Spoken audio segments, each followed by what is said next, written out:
So picture this. You're watching a YouTube video about SpongeBob SquarePants. Just roll with it. It's actually pretty good, but at some point you notice something which sounds very familiar. But why should we care about any of this? SpongeBob isn't real. Bikini Bottom isn't real. Nothing about SpongeBob is real.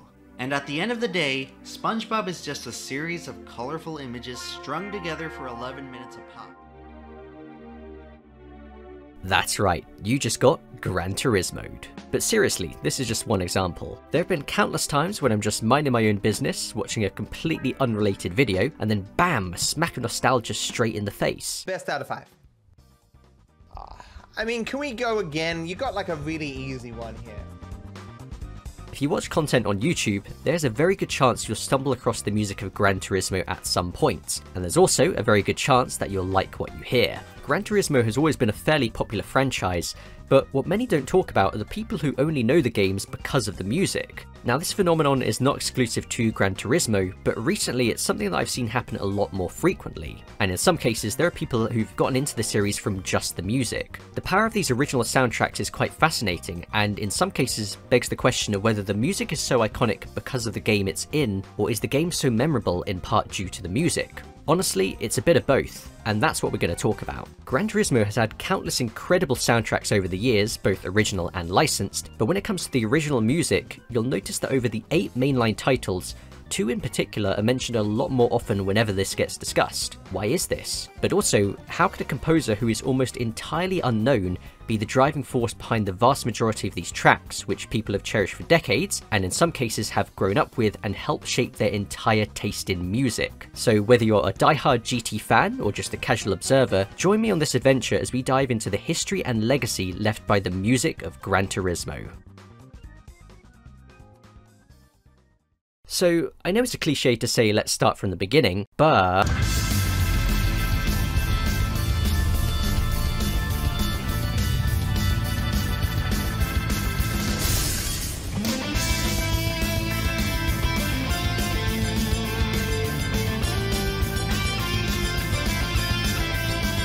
Moon Over the Castle, the unofficial theme song of the franchise. Making its debut on the original Japanese release of the original Gran Turismo, it truly has been part of the series from the very beginning, and much like the games it's featured in, has evolved over time as well, with various different arrangements and compositions for the various Gran Turismo titles. My personal favourite is for the intro of Gran Turismo 2, and this part in particular.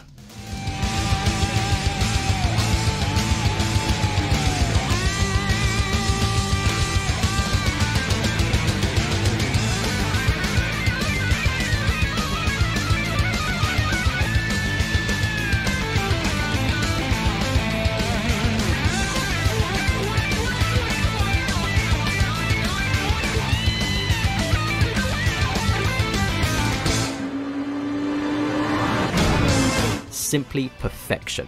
This work was the brainchild of Masahiro Andoh, an already well-known Japanese musician both in his own right, but also as the lead guitarist of jazz fusion band T-Square. T-Square's popularity was already well established in Japan through their previous work, including the main theme of Fuji Television's coverage of Formula 1. The song is named Truth, and was used in various guises from 1987 all the way to 2006. And so, this made the decision to get him on board a natural one, and needless to say, he didn't disappoint. T-Square even released a separate version of Moon Over the Castle titled Night Song. The guitar is replaced with a synth, and the overall arrangement is slightly different. It's still awesome, but having listened to the original for so many years, it's hard to shake the feeling that this one seems a little bit off.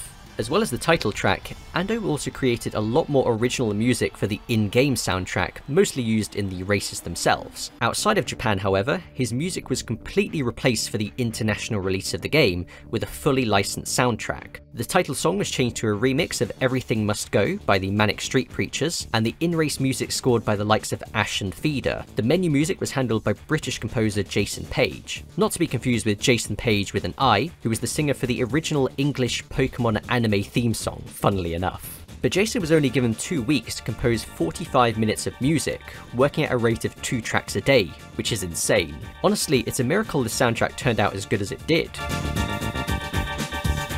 This ended up with the Western release of the game having a drastically different feel through the music. Whereas the Japanese version had slick guitars and funky bass lines, over here it had a more rough industrial feel. I won't say it's bad when compared to the original, just very different in tone. Over in Japan, Andoh was kept on as the main composer for Gran Turismo 2. Once again, his music was sadly not heard in the international release, with a licensed soundtrack used over here instead, but that won't stop us from appreciating his tunes. I've mentioned his rearrangement of Moon Over the Castle, but another personal favourite of mine is Call of the Wild.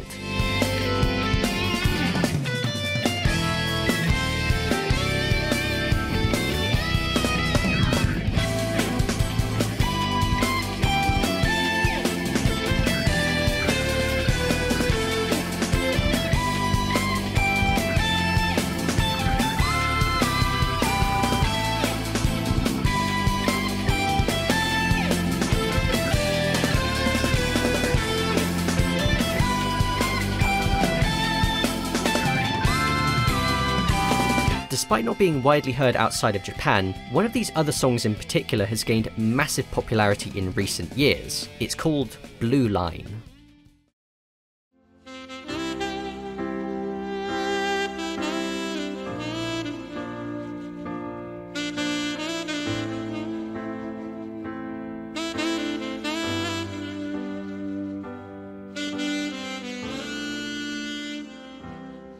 Four out of 5.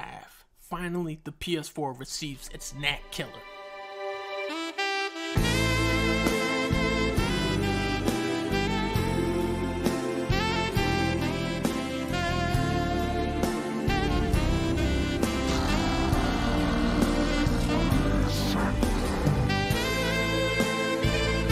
And now back in. I think you're gonna drown. You're just jumping through the ocean like a dolphin. It's beautiful! And that's the story of how A Crew and Z Crew, how are you doing this? Is this planned? Became Team Alphabet. Gordon Fieri.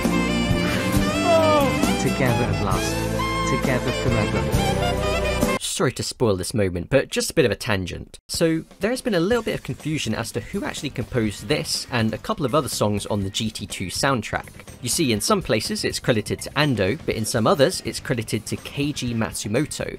Who is Keiji Matsumoto? Well, a quick Google search will lead you to a model of the same name, and digging a bit deeper, you get, very confusingly, a former racing driver. This is just a coincidence because the guy we're looking for is entirely separate and was actually the keyboard player for T-Square, the band which Andoh helped form, albeit he was only part of the band for just over a year. This chart from T-Square's Wikipedia page shows this very well. This massive green bar at the top is Andoh's tenure in the band, and this tiny little patch of purple is Matsumoto. But it just so happens that this period lines up with the release of Gran Turismo 2, so who made these tracks? Well, after researching this for way longer than I intended, I got to the bottom of it. This old review of the soundtrack states that Andoh was the composer and Matsumoto merely arranged each piece, so there you go.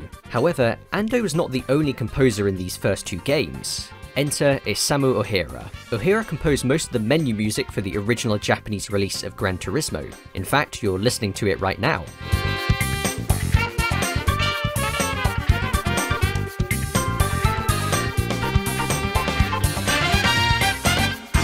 Some tracks like the Motoria City, Drift of Air, and Mr. Four-Wheel Drive might seem familiar because they were actually remixed for some of the later titles. Again, we didn't get these in the West. However, the difference with Ohira's tracks are that in GT2, the menu music was carried over for the international releases, so many people finally got their first impression of this music. And let's just say, it was a pretty good first impression.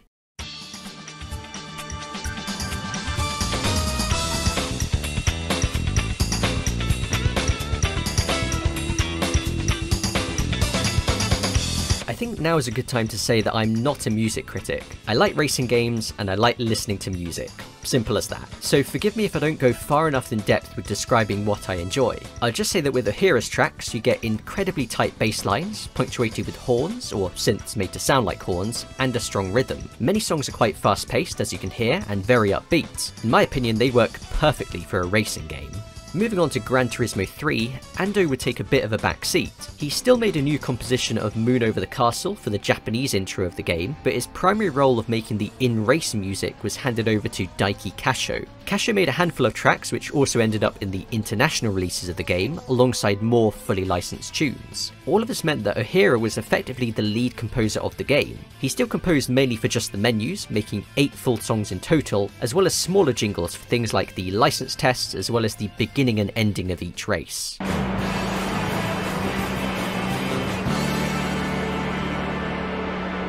In my opinion, Gran Turismo 3 is where Ohira ascended to the next level. Take what I said about his music in GT2 and just turn that up, because here it's the same, but just with more in every area. Let's play a game. So, if you're not familiar with GT3 or the music in GT3, I want you to close your eyes and tell me which part of the game that you think this song comes from. Take a listen.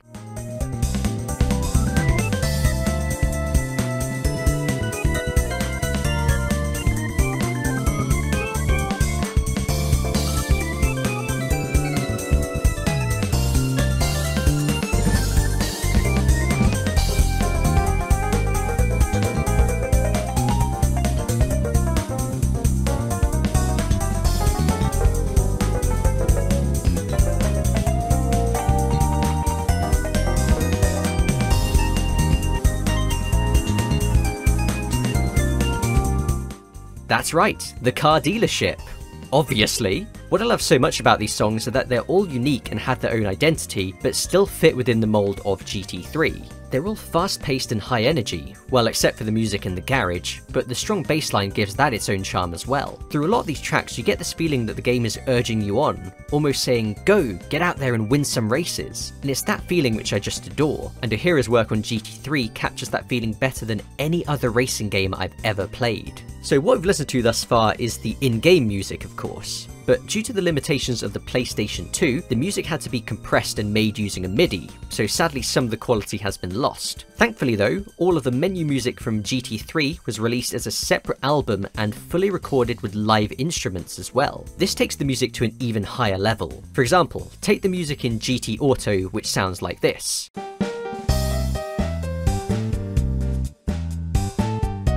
A catchy little tune, but fairly innocuous. But when we listen to the live album, the song, named Take a Break, goes a bit harder.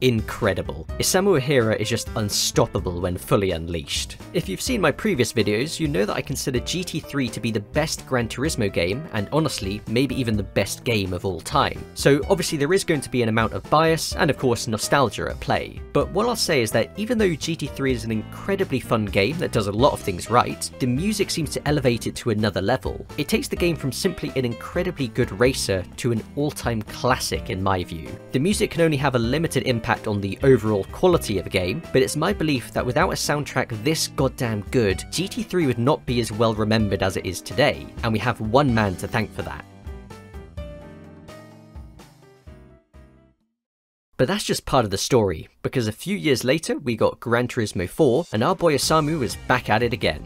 A lot of the music here are remixes of his previous tracks. For example, this one named Light Velocity is a remix of the GT3 dealership music we heard earlier, and is used in GT4's arcade mode menu.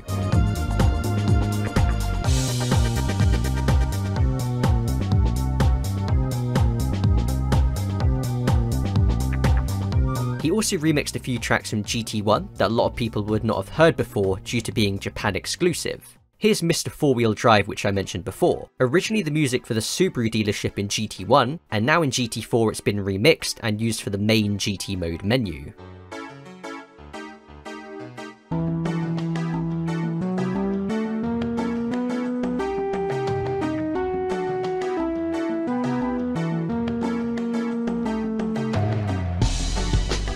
But it's not just remakes, he also blessed us with many original songs as well. Take a listen to a personal favourite of mine, the mission mode music.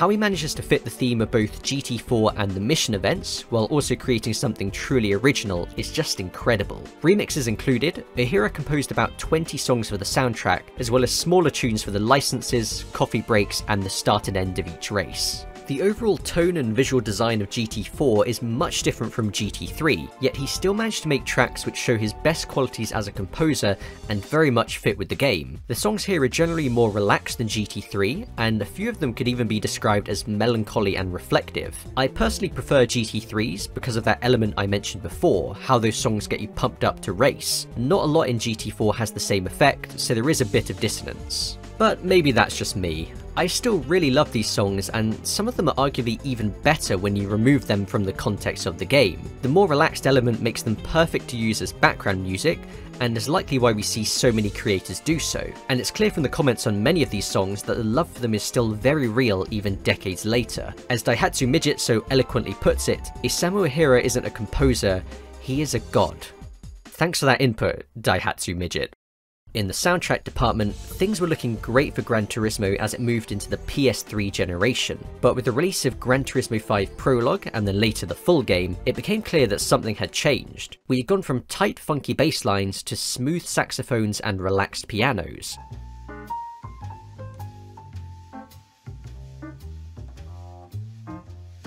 And Ohira himself was nowhere to be seen on the soundtrack. What happened? While there's no public information as to why this change occurred, it's most likely one of two possible reasons. 1. Ohira himself chose not to continue composing for the series, and so Gran Turismo had to find new composers who would end up taking the series in a different direction. Or 2.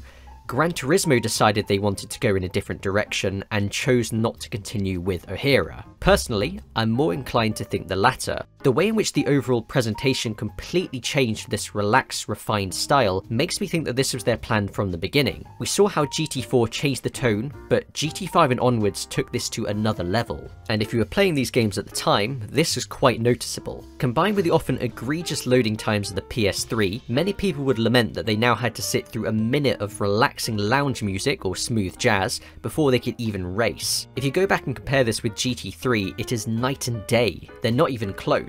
Not to say that Gran Turismo should never evolve and change, but it goes back to that idea of getting you excited to race. To me, this should be the primary purpose of the music in a racing game. And that's no slight against the new composers. A lot of this new music is pretty good when divorced from being part of a racing game. I'm not saying these types of games should never have music like this, but when this is the main motif, it can clash with the game genre and make it seem a lot colder and lacking personality. I've even used some of this music in my previous videos, and will continue to do so because they work well with video essays, but when scoring a high-octane racer, the dissonance is just too strong. If you turn the game on, without seeing any of the cars, most people wouldn't even know this is supposed to be a racing game, and part of that is of course down to the visual design as well. I'll admit that not every song is like this, and there are some gems in there which capture that classic spirit of Gran Turismo.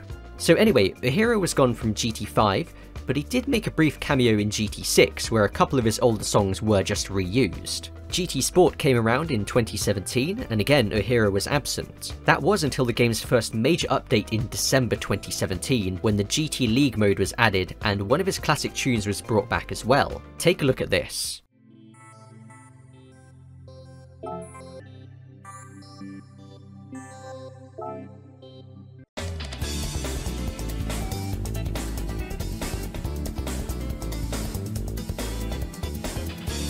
The tonal whiplash is immense. This, I feel, really highlighted the difference between what Gran Turismo used to be and what so many people fell in love with versus what it had now become.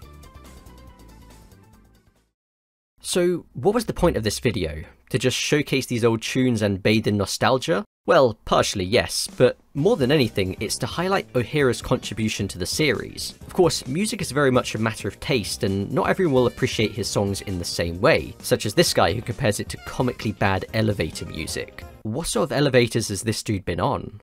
Well, elevator music or not, what you can't deny is that to many people, he defined the sound of Gran Turismo, and that's a lot more important than people think. We can always talk about the technical elements of a game and where it fails and succeeds, but things like the original music and also visual design really give it that heart and soul. When I think of Gran Turismo 3, my first image isn't of the racing or even the cars, it's the menus. Things like the GT mode, arcade mode and dealership, and the music associated with each. That's what gives the game so much of its identity. There are many series where the music has a similar role. Think Persona or the Yakuza games, and the numerous people who are familiar with these titles purely from the music. So to go back to my original question, I think it's more the case that Gran Turismo is so iconic in part due to these soundtracks, rather than the music being considered great simply by association with the games. But to be honest, my main motive for making this video was that a few months ago, on a whim, I decided to do some research on Ohira to find out more about him, and to my shock, there is hardly any information about him anywhere on the internet. Beyond his website, which is in Japanese but can be auto-translated, and a couple of pieces of social media,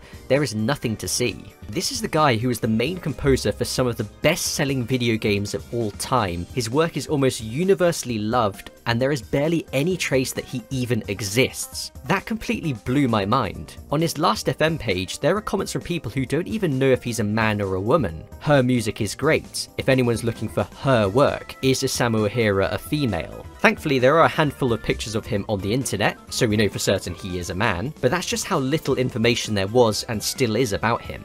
Sure, video game composers are never really going to be in the limelight, but even still, the way he's just disappeared into the shadows with only his name and these songs left for people to remember him by is incredible. If we compare him with another similar video game composer, say Hidenori Shoji from the Yakuza games, who has been scoring those since the original Yakuza back in 2005, and still works on the games to this day, not only as a composer, but as the music director as well. He has a Wikipedia page, for one. You can find various interviews with him and articles written about him, but there is nothing like that for Ohira. Of course, a key difference is that Ohira hasn't worked on the games since 2005, and his work hasn't been in the public eye much since then. All I could really find were a couple of tracks he made for animes about a decade ago, and some demo songs he made for a drum kit. In terms of personal work, he's got a SoundCloud, which I'll link in the description, with songs of varying genres, again showing his range. Check out his song titled Menu 02 for a GT2 style funk track but with a rock flavour. It really captures that excitement to race I mentioned earlier, it's awesome. Now, a part of this I'm sure will be his choice. He could have made himself a more public figure if he wanted to, and I'm not trying to disrespect his privacy, because what he wants to share with the world is entirely up to him. Call it selfishness maybe, but in my view, he's just too talented for me to let him be forgotten. Another influence I had for making this video was a series by Snowiest Angerman, where he covers the work of various composers for the Yakuza series. I've always thought that it's important to credit people correctly for their work. If I find a song I like from a video game and want to use it in my own video, I always go out of my way to find out who actually made it. It annoys me to no end when I see people uploading the music for these games and they just put song name Gran Turismo. Gran Turismo didn't make the music. Sometimes they don't even bother finding out the name of the song, although this isn't always possible. For example, the songs used as after race music in GT6 have no name and it's unknown who actually composed them. The situation with who composed Blue Line is another case. Maybe this speaks to a wider issue within the industry as a whole. Either way, at least we can still listen back to Ohira's songs knowing that it's his work and his legacy that helped make Gran Turismo so great. To end this video, I'd just like to mention that on IMDb, Ohira is actually credited as a writer on Emplemon's YouTube Geographic series because of his music from GT4, so at least, outside the realm of just Gran Turismo, he's got that as well.